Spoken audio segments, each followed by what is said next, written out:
জল চলে আসছে স্যার, এটা ব্যবস্থা নিতে হবে স্যার। আমাদের যারা বাঁ সাইডেই যাচ্ছে, পুলিশ গাড়িটা এদিকে থেকে আসে, ও একদম পুরো ডান দিকে চেপে যাবে। পুলিশের গাড়ির ধাক্কায় এক মোটর বাইক আরোহীর মৃত্যুকে কেন্দ্র করে রণক্ষেত্রের চেহারা নিল সিউড়ি রাজনগর রোড। দুর্ঘটনার জেরে ক্ষিপ্ত জনতা পুলিশের একটি গাড়িতে ব্যাপক ভাঙচুর চালায় এবং কর্তব্যরত পুলিশ কর্মীদের ওপর চড়াও হয়ে মারধর করে বলে অভিযোগ। এরপর মৃতদেহ রাস্তায় আটকে রেখে দীর্ঘক্ষণ বিক্ষোভ দেখান স্থানীয় বাসিন্দারা, যার জেরে ওই রুটে সম্পূর্ণ যান চলাচল স্তব্ধ হয়ে পড়ে। স্থানীয় সূত্রে জানা গেছে, এদিন সিউড়ি রাজনগর রাস্তা ধরে এক বাইক আরোহী যাওয়ার সময় পুলিশের একটি গাড়ি আচমকাই নিয়ন্ত্রণ হারিয়ে সরাসরি তার মোটর বাইকে সজোরে ধাক্কা মারে।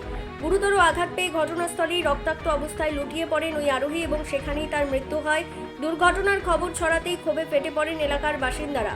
পুলিশের গাড়ির লাগামহীন গতিবেগ নিয়ে প্রশ্ন তুলে উত্তেজিত জনতা ঘাতক গাড়িটিতে ব্যাপক ভাঙচুর শুরু করে। গাড়িতে ছিল যে চালিয়েছে তাদের শাস্তি এবং তার একদম ক্ষতিপূরণ, একদম তার দেখুন, এর বয়সটা দেখুন, এর ফ্যামিলিতে কাঁচা বয়স স্যার, লেবার একজন।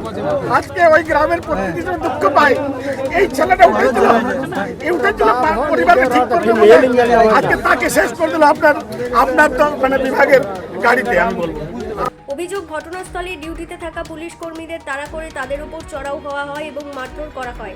এরপরই ক্ষুব্ধ জনতা মৃতদেহ রাস্তায় রেখেই দীর্ঘক্ষণ বিক্ষোভ প্রদর্শন করতে থাকেন। পরিস্থিতি হাতের বাইরে চলে যাচ্ছে দেখে ঘটনাস্থলে পৌঁছয় বিশাল পুলিশ বাহিনী। উত্তেজনা প্রশমন করতে এবং রাস্তা সচল করতে সেখানে যান ডিএসপি ট্রাফিক কুণাল মুখোপাধ্যায়। তিনি উত্তেজিত আন্দোলনকারীদের সঙ্গে কথা বলেন এবং ঘটনার একটি সুষ্ঠু নিরপেক্ষ তদন্তের আশ্বাস দেন। প্রশাসনের ঊর্ধ্বতন কর্তৃপক্ষের কাছ থেকে উপযুক্ত পদক্ষেপের আশ্বাস মেলার পর দীর্ঘ কয়েক ঘন্টা পর অবশেষে বিক্ষোভ ওঠে এবং পরিস্থিতি নিয়ন্ত্রণে আসে।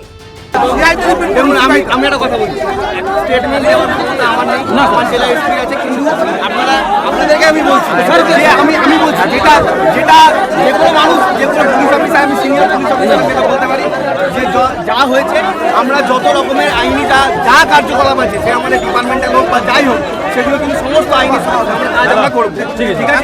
এটা আমি সবাইকে বলছি। সবার প্রথমে যেটা দরকার আছে সেটা হচ্ছে আমাদেরকে আমি বলছি আমাদের বলা বক্তব্য স্যার, আপনি একদম জানিয়েছি, কেন জানাবো স্যার? আমার সাহেব জানিয়েছে বলি তো আমি এসেছি। আমাদের 5 মিনিট সময় দেন আপনারা। বলছি পুলিশ মৃতদেহটি উদ্ধার করে ময়না তদন্তের জন্য সিউড়ি সদর হাসপাতালে পাঠিয়েছে। ঘাতক গাড়িটিকে ইতিমধ্যেই আটক করা হয়েছে। বর্তমানে এলাকায় নতুন করে যাতে কোনো অশান্তি না ছড়ায় তার জন্য অতিরিক্ত পুলিশ মোতায়েন রয়েছে। আমরা ছিলাম 4 জনা এই বরতলাতে ছিয়াতে, হ্যাঁ, ও আসছে আর এই গাড়িটা একবারে এসে ধাক্কা মেরে পুলিশ গাড়ি ছিল। ওটা থানা কি করে জানবো?